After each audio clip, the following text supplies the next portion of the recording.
Welcome to Take 5, your 5-minute inspirational message from Solid Rock Drogheda.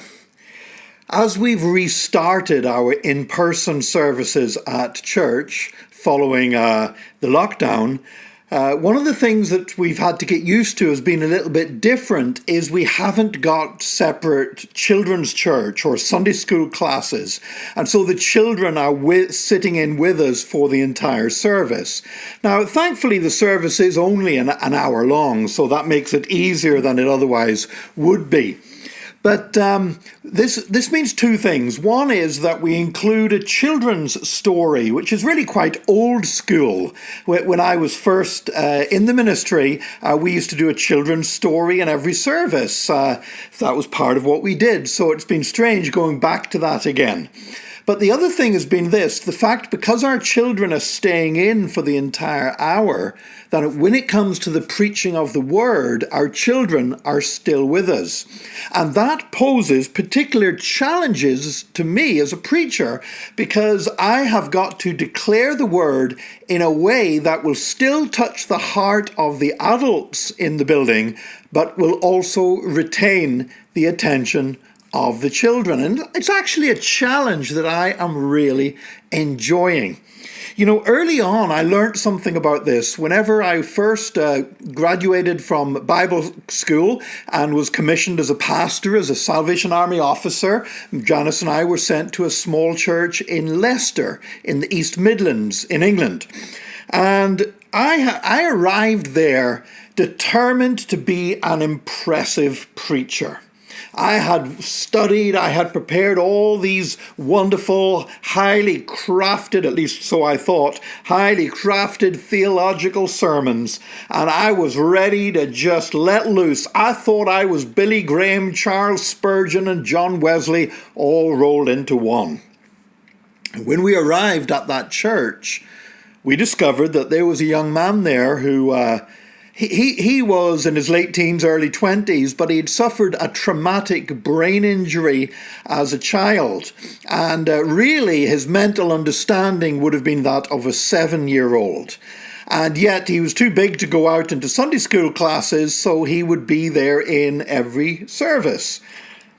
And I remember God speaking to me so clearly and telling me that I had to preach every message so that Keith, this young man with a mental capacity of a 7-year-old, would understand what I was preaching. And I can remember going home the day God told me that, and I got my file out with all my carefully crafted theological sermons, and I ripped every one of them into pieces and threw them in the bin. And the next Sunday I went to the church and I preached so that Keith would understand. And I discovered something wonderful. I discovered that whenever Keith understood what I was saying, everybody else understood what I was saying.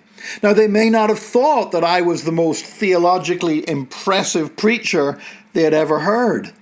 But nevertheless, that's not what's important. Instead, they were able to receive and understand and hopefully have their lives changed by the Word of God. And that's something I've always tried to remember. I actually make a joke when I'm teaching in a classroom setting with pastors. I always say to them that when I first meet a class, what I do is I look around for the stupidest looking person in the room and then preach to them. Teach to them, because I know if they understand, everybody else will. And that always creates a laugh, because then I say to the students, and now you're wondering why I'm always looking at you when I'm teaching.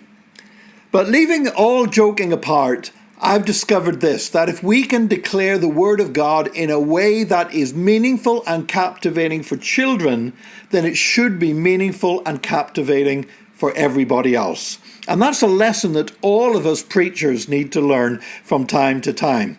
Because yes, the gospel, the Bible has many things that we have to study that are not easy to understand at first glance. But the gospel message itself is abundantly simple so that even the youngest child should be able to understand it.